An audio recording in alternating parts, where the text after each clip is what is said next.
భవిష్యత్ కోసం తమ జీవితాన్ని అంకితం చేస్తారు.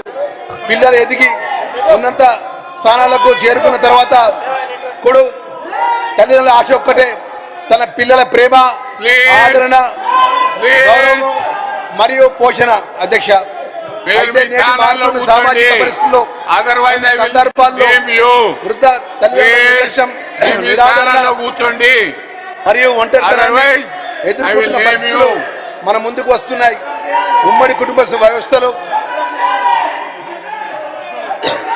తగ్గపోవడం, జీవన విధానంలో వచ్చిన మార్పుల వలన కొంతమంది వృద్ధ తల్లిదండ్రులకు తగిన సంరక్షణ లేక ఇబ్బందులు పడుతున్న వాస్తవం మనందరికీ కలిసివేస్తుంది. అధ్యక్ష, ఇలాంటి పరిస్థితుల్లో కూడా ఎక్కడైనా కనిపించినప్పుడు మన మనసు కలత చెందక మారదు.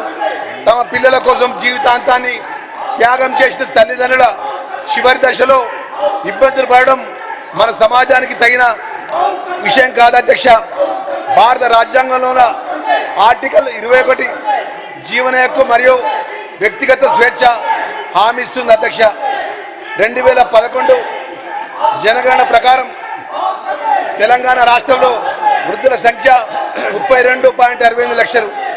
ఇది మొత్తం జనాభాలో 9.27% ఉంది.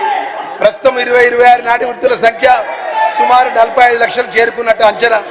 ఇందులో చాలామంది వృద్ధులు తమ పిల్లల నిర్లక్ష్యానికి గురై వృద్ధాప్యంలో ప్రాథమిక అవసరాల కోసం ఇబ్బందులు పడుతున్నారు.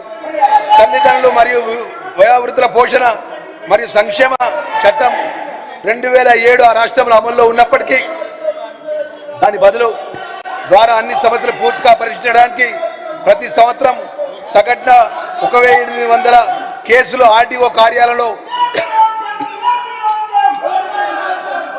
నమోదవుతున్నాయి.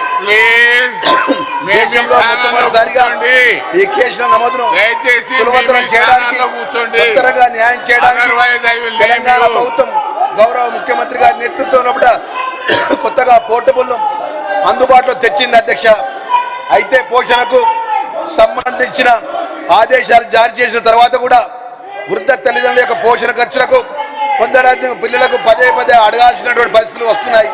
అందువల్ల ముఖ్యంగా ఆర్థిక సామర్థ్యాన్ని ఉన్నప్పటికీ తమ బాధ్యతలను నిర్లక్ష్యం చేసి ఉద్యోగాల దృష్టి సారిస్తూ మరింత పటిష్ట అమలు చేయగల మరియు బాధ్యతగా వ్యవస్థను అవసరం ఉన్నది. అధ్యక్ష, గౌరవ ముఖ్యమంత్రి రేవంత్ రెడ్డి గారి దూరదృష్టి, మానవత దృక్పథంతో కుటుంబ విలువల పట్ల ఉన్న ప్రగాఢమైన నిబద్ధత వృద్ధ తల్లిదండ్రుల యొక్క గౌరవప్రదమైన జీవితం గడపాలని లక్ష్యంతో తెలంగాణ ఉద్యోగుల తల్లిదండ్రులకు పోషణ జవాబుదారీతనం మరియు పర్యవేక్షణ బిల్లు 2026ను మన ప్రభుత్వం గౌరవ సభ ముందు తీసుకొచ్చింది. అధ్యక్ష, ఈ బిల్లు ప్రభుత్వ ఉద్యోగులు, ప్రజారంగ సంస్థలు, ఉద్యోగులు మరియు రాష్ట్ర సంకృత నిధి లేదా రాష్ట్ర ప్రభుత్వం గ్రాంట్స్ లేని ఇతర నిధుల ద్వారా వేతనాలు పొందుతున్న ప్రభుత్వ సంస్థలకు ఉద్యోగులందరూ వర్తిస్తుంది.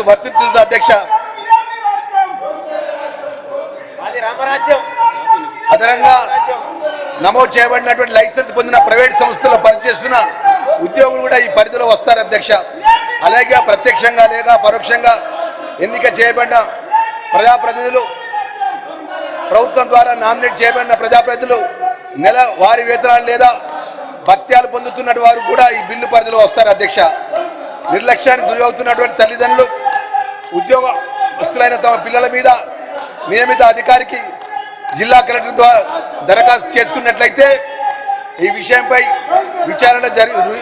విచారణలో రుజువైతే అట్టి ఉద్యోగుల నెలసరి జీతం నుంచి 15% లేదా 10,000 రూపాయలు ఏది తక్కువ అయితే అది నేరుగా తగ్గించి వారి తల్లిదండ్రుల బ్యాంకు ఖాతాలో జమ చేసే విధంగా ఏదైతే ఈ యొక్క గొప్ప బిల్లును ఈ యొక్క శాసనమండలిలో ప్రవేశపెడుతున్న సందర్భంలో ఈ ప్రతిపాదన బిల్లు ప్రస్తుత చట్టపరమైన వ్యవస్థను బలోపేతం చేయడం కాకుండా కుటుంబ నైతిక, సామాజిక మరియు చట్టబద్ధమైన బాధ్యత విలువలను పునరుద్ధరించడం కాకుండా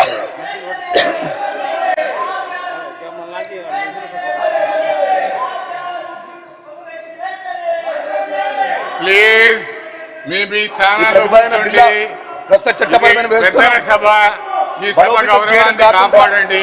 కుటుంబ నైతిక, సామాజిక మరియు చట్టబద్ధమైనటువంటి బాధ్యత విలువ పునరుద్ధరించడం లక్ష్యంగా కలిగి ఉంది.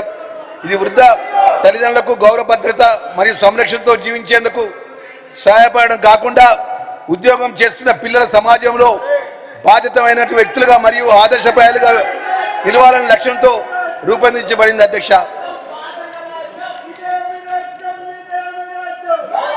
తల్లులు మనకు జీవితాన్ని ఇచ్చారు.